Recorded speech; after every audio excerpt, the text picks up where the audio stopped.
Mae cymaint o fanteision I gael ffordd fwy actif o fyw. Whether it's through taking part in sport to have fun, make friends and compete, joining in with activities in our local community, or by unwinding outdoors, moving more is one of the best things we can do for our health and well-being. But in North Wales, fewer people than ever are spending time being active. Rydym am wneud rhywbeth I newid hyn yn Gogledd Cymru Actif ac annog cymaint o bobl a phosibl I dreulio amser ac I wneud amser I symud mwy yn y bywydau bob dydd ym mha bynnag ffordd maent yn dewis.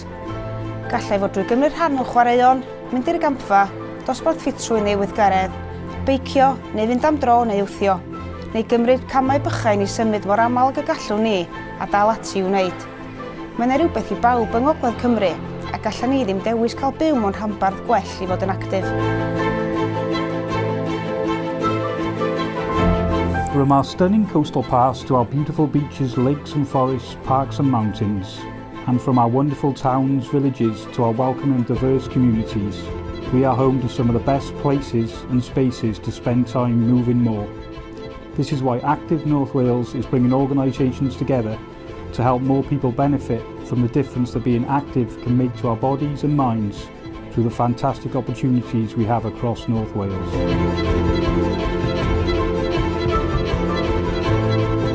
Ymunwch â ni I adeiladu Gogledd Cymru iachach ac mwy actif, lle gall pawb wneud y mwyaf o'r hyn sydd gen ein rhanbarth gwych i'w gynnig.